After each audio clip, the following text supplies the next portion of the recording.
Қайырлы күн баршаңызға. Бүгін Рубик тежесін құрастыруды жалғастырамыз. Яғни 6-шы қадамды үйренетін боламыз. Біз алдыңғы сабақта сары крестті қалай құрастыру керектігін үйрендік. Енді бүгін одан әрі жалғастырамыз. Бүгін 6-шы қадамның мақсаты сол сары кресттің жанындағы түстері мына ортасындағы түстермен сәйкес келу керек. Жанындағы қабырғасының ортасындағы түстермен, центрмен сәйкес келу керек. Мысалы, мынау 6-шы қадам құрастырылып тұрған Рубик тежесі. Яғни барлық ортасындағы бөліктері сәйкес келіп тұр түстері. Ал мұнда сәйкес келмейді. Көрдіңіздер ме? Осыны біз қалай келтіретіндігін бүгін 6-шы қадамда үйренетін боламыз. Ендеше сабағымыз бастайық. Сары кресттің жанындағы түстерді келтіру үшін алдымен қарап шығамыз. Неше бөлігі келіп тұрғандығын. Мысалы, мына бұрыштардағы түстерге мән бермеңіздер. Ортасындағы жасыл мен көк келмей тұр. Көк пен қызыл келмей тұр. Қызыл мен жасыл келмей тұр. Қызыл сары тек қана біреу ғана келіп тұр. Егер де үстіңгі бөлігі тағы да былай қосайтын болсақ, басқа түстер сәйкестендіріп, онда екі бөлігі келіп тұрғандығын көруімізге болады. Мысалы, қарайық. Қызылды мысалы қызылға апарайық. Қызылды қызылға апарып едік, мына бөлігі кетіп қалды, бұл келмейді. Мына бөлігі кетіп қалды, керісінше көк түс келді. Көрдіңіздер ме? Екі бөлігі келді. Мына екеуі келіп тұр, мына екеуі келмей тұр деген сөз. Енді осы екеуін орындарына апаруымыз керек. Ол үшін не істейміз? Егер де келіп тұрған екі бөлігі бір-біріне жақын орналасқан болса, қарама-қарсы емес, қарама-қарсы орналасқан түрде болады. Егер жақын орналасқан болса, ондай жағдайда Рубик тежесін біздер осы қалпында ұстауымыз керек. Яғни келіп тұрған бөлігі біреуі артында тұру керек, екіншісі оң жақта тұру керек. Екі бөлік келгеннен кейін алгоритмді жасаймыз. Бұл алгоритмге мұқият қараңыздар. Оң жағын көтереміз. Үстін сағат тілі бағытымен бір рет бұраймыз. Оң жағын түсіреміз. Үстіңгі бөлігін сағат тілі бағытымен тағы да бір рет бұраймыз. Оң жағын қайтадан көтереміз. Үстіңгі бөлігін екі рет бұраймыз сағат тілі бағыты бойынша. Содан соң көтерген бөлігімізді қайтадан түсіреміз.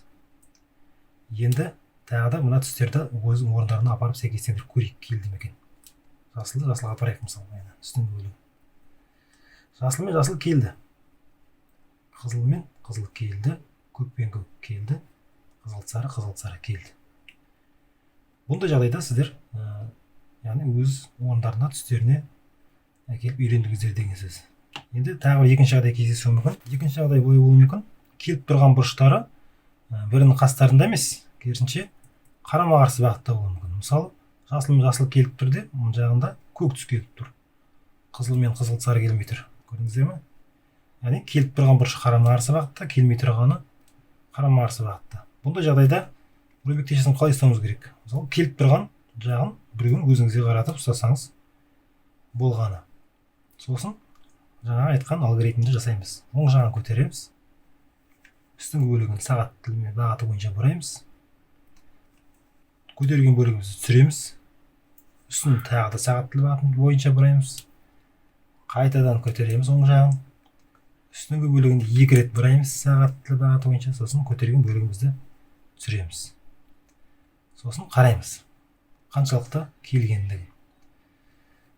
Бір бөлігіміз өзімізге қарап тұрған бөлігі өз орнында тұра береді, келіп тұр. Сол жағымыздағы бөлік бұл келмеген екен. Қызыл мен көк мына бөлігі де келмей тұр.